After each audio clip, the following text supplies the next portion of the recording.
An element A reacts with oxygen to form an oxide A2O, which is basic in nature. Write the number of electrons in the outermost shell of A. State whether A is metal or non-metal with reason. To which group of periodic table does this element belongs to?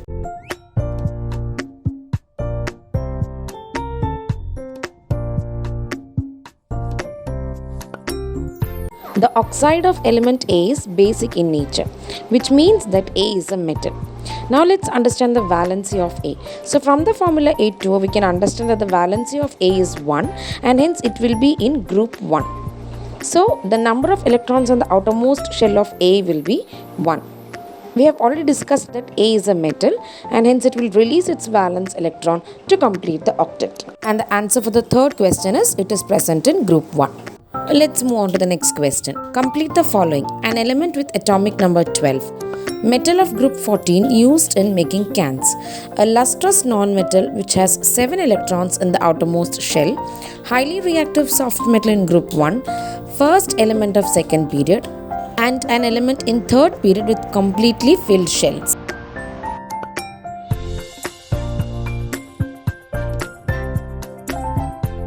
So now check your answers. Element with atomic number 12 is magnesium. Metal of group 14 used in making cans. Let's check the elements in group 14. It includes elements carbon, silicon, germanium, tin and lead.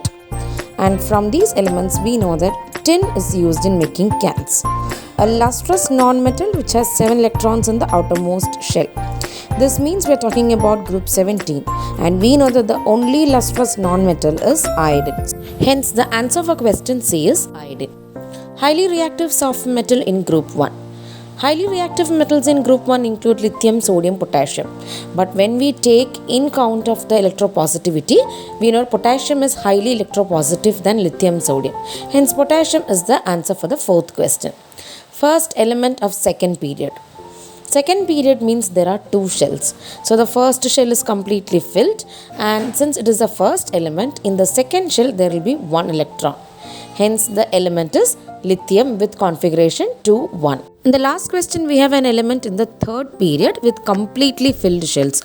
So in third period means there are 3 shells and all the shells are completely filled. Hence the configuration 288 is corresponding to the element argon. So the answer is argon. Next question. Calcium, magnesium and strontium are elements of group 2 in the periodic table. Mention the similar property found in these elements. Which one will have bigger atom and why? Comment on the trend of metallic characters seen in these elements.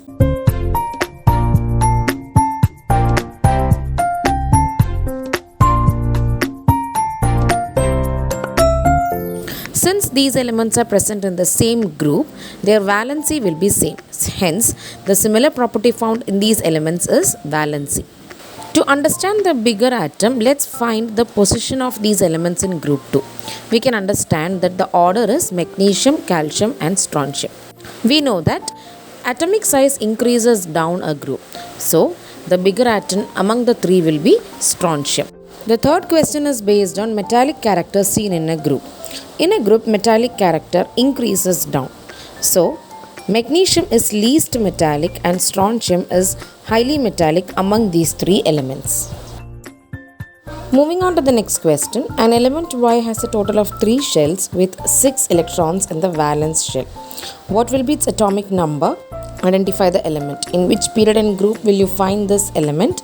Name another element which belongs to the same group as this element.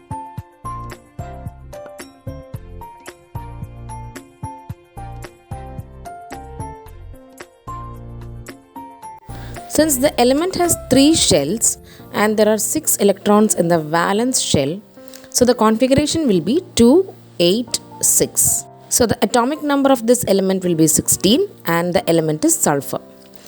As there are 3 shells, the element belongs to third period, and as there are 6 electrons in the valence shell, it belongs to group 16. Another element that belongs to group 16 is oxygen. Question number 5. From the part of a periodic table, answer the following questions. Atomic number of oxygen is 8. What would be the atomic number of fluorine? Out of X and Q, which element has larger size?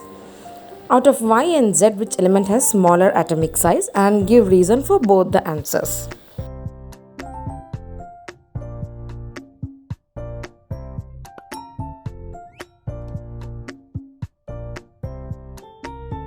In the periodic table, fluorine comes after oxygen. So if the atomic number of oxygen is 8, atomic number of fluorine will be 9.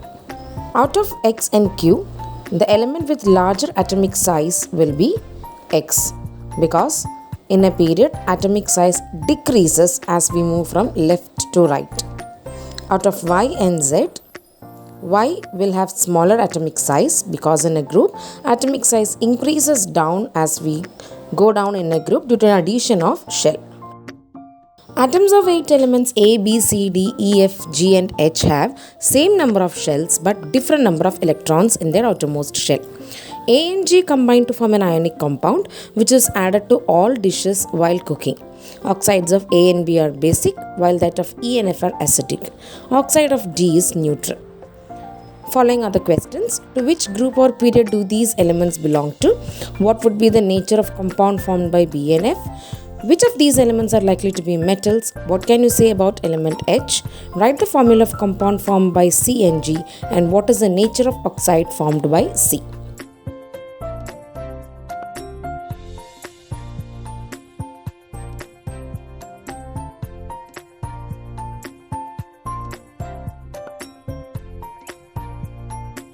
Let's first try to identify these elements based on the clues given. It's given that A and G combine to form an ionic compound which is added to all dishes while cooking. From this clue, we can understand that Ag is common salt or sodium chloride.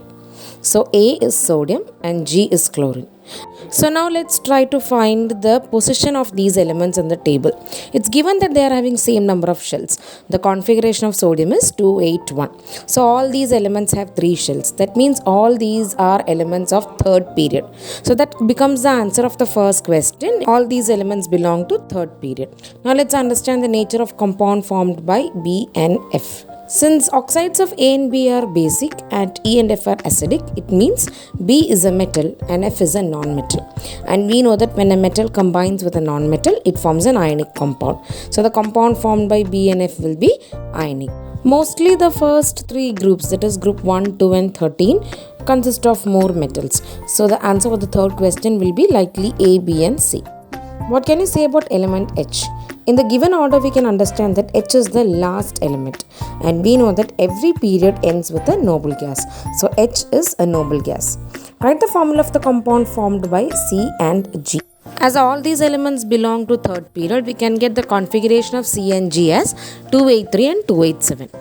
Looking at the valency of C and G, the valency of C will be 3 and G will be 1. Now, we have to cross multiply to find the formula. So the formula of this compound will be Cg3. The last question is write the nature of oxide formed by C. We can understand that C is the element aluminium. And we have already learnt in chapter 3, that is metals and non-metals, that aluminium is an element which forms amphoteric oxide. So the answer for the last question is amphoteric oxide. I hope that you have noted down all the 6 questions in your classwork for further revision. Also check part 1 and 2 video for more questions of this chapter, the links of which are given in the description. Thank you for watching this video. If you like this video, hit the like button and share the video among your friends. Also, subscribe the channel so that you don't miss the videos that are uploaded as part of revision for term 2 of class 10 science.